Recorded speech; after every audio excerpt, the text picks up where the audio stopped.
C'est Nessindri qui nous mène chez un mécanicien lève-tôt. Qu'est-ce que ça donne? Ben voilà, découvrons. Je jauge déjà l'huile de la boîte de vitesse. Voilà. Et il paraît que c'est la première des choses à faire le matin. Oui, le matin, c'est ça. C'est ça? Oui. Ah. Alors, quand on veut sortir de la maison, Oui. qu'est-ce qu'on fait? Quand on veut sortir de la maison, d'abord on regarde le niveau de l'huile, le niveau d'eau. Si tout est bon, on met la voiture en marche pendant quelques secondes, sinon peut-être quelques minutes. Et puis comme ça, on sort de la maison. D'accord. Merci beaucoup, Monsieur Traoré.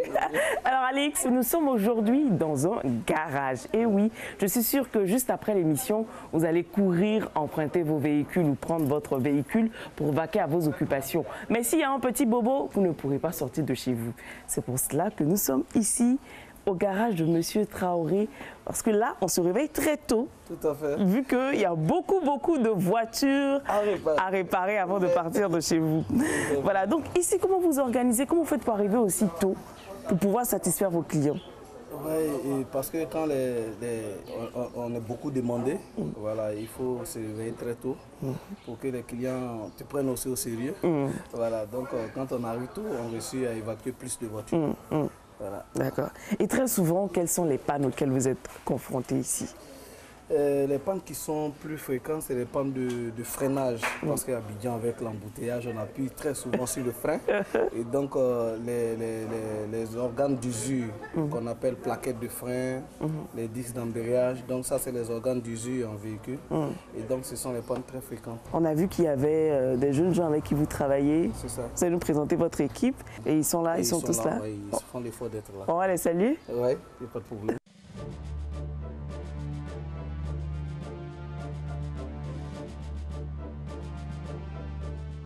Je présente mon électromécanicien, il s'appelle Monsieur Diouf. Bonjour Monsieur Diouf. Bonjour madame. Ça va? Ça va. Bien réveillé ce matin? Bien, ça va. D'habitude vous êtes matinal? Toujours matinal. Toujours matinal. Alors en quoi consiste votre travail d'électromécanicien? Notre travail consiste à veiller à ce que le circuit électronique et l'électricité de la voiture soit vraiment en bon état, de sorte que vraiment le client il soit en parfaite sécurité quand il est dans sa voiture. Et suite à cela, permettre aussi aux organes électriques de fonctionner normalement. Voilà. Donc quand on parle d'organes électriques, c'est quoi? On parle du système d'ABS qui est d'abord la sécurité primordiale. D'accord. Et on a l'airbag aussi qui est là, parce que l'ABS c'est le freinage. On a l'airbag aussi qui est le système de retenue. Et on a plein de petits bouts. Les phares, consoles, les clignotants, qui sont vraiment très importants. Voilà. La climatisation aussi rentre en compte? Oui, la climatisation, c'est aussi une partie de l'électricité qui est un peu plus simplifiée. D'accord. Voilà. Ok, c'est intéressant. Ouais. C'est très intéressant. Ah, ça fait plaisir de rentrer dans un garage. Ça nous permet de mieux apprécier la voiture. Tout à fait. En tout cas, merci beaucoup. Et il y a également le carrossier, vous avez dit. Oui, le carrossier.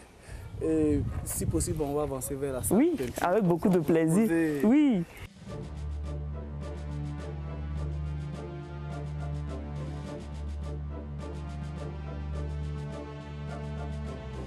Ici, nous sommes dans la salle de peinture. Waouh. Donc, ça fait partie de la prestation du carrossier. Parce que qui dit carrossier dit celui qui répare les endroits pourris, les endroits cabossés et aussi embellit la voiture.